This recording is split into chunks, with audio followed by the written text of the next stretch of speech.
Introducción a la genética clásica. Versión del curso 3.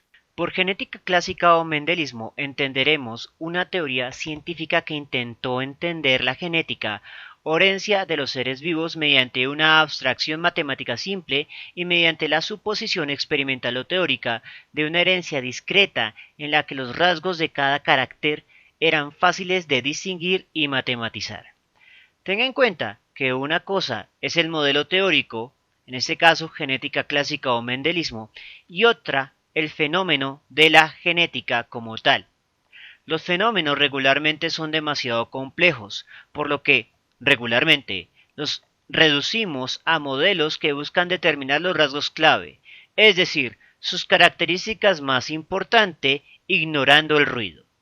Es importante entender que la genética clásica no es el modelo más preciso que podamos encontrar y ha sido superado por otros modos de entender la herencia. En la actualidad la genética se modela en base a la teoría sintética de la evolución, que tiene un punto de vista más amplio en cuanto a matemáticas, métodos de investigación químicos y tipos de herencia que pueden ser continuos, discretos y todo lo que esté en medio.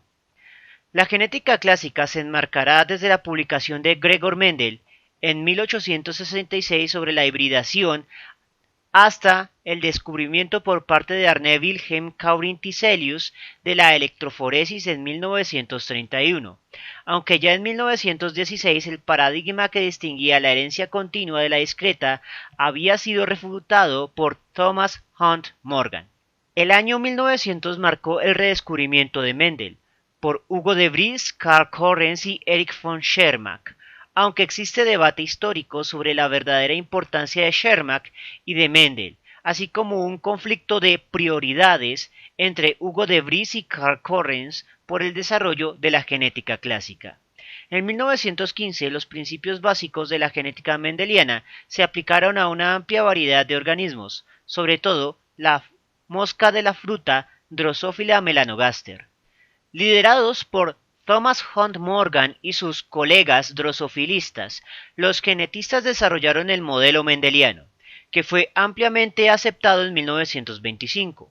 Junto con el trabajo experimental, los matemáticos mendelianos desarrollaron el marco estadístico de la genética de poblaciones, llevando las explicaciones genéticas al estudio de la evolución. ¿Por qué unos individuos son más altos? ¿Por qué unas personas tienden a engordar con facilidad y otras se mantienen delgadas sin esfuerzo? ¿La inteligencia se hereda o se entrena? ¿Por qué algunas cualidades parecen heredarse de padres a hijos y otras no?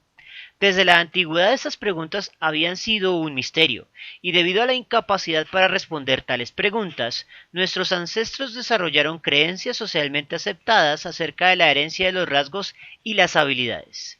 La aristocracia o sangre noble, por ejemplo, se basaba en la creencia de que los miembros de una familia aristocrática heredaban habilidades complejas, como ser buenos gobernantes o grandes guerreros, siendo los miembros de estas castas de alguna forma superiores, y esa superioridad se pasaba de padres a hijos. En otros casos se trataba de maldiciones de los dioses o los demonios, como castigos por los pecados cometidos. Por siglos existieron intentos académicos para explicar el problema de la herencia, pero todos fallaron debido a la naturaleza compleja del problema. En esta serie de lecciones examinaremos el primer intento de explicar la herencia en términos cuantitativos que ha influido de forma profunda a la forma en que entendemos la naturaleza de la herencia en la actualidad. A este primer intento de explicación científico lo denominaremos como la genética mendeliana. Trabajaremos el modelo de herencia mendeliano, cómo éste explica los resultados de un diseño experimental muy concreto, cómo afectó a las comunidades científicas de su momento y cómo nos afecta ahora. Sin embargo, lo anterior plantea un problema espinoso.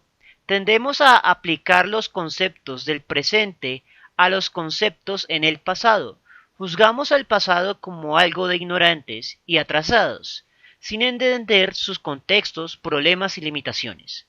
Debido a esto, he decidido cortar con todas las referencias a la biología molecular que generalmente son aplicadas a la genética clásica, preocupándome únicamente por el modelo matemático y por una coherencia con respecto a los resultados experimentales.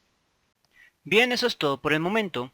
En la siguiente lección analizaremos unos conceptos importantes de lo que se entendía por genética o la historia de la genética antes de la llegada de los mendelianos. Bien, eso es todo por el momento. Si les gustó el video, no olviden suscribirse, darle like y especialmente compartirlo. Eso mantiene vivo a este canal y nos vemos en una próxima oportunidad.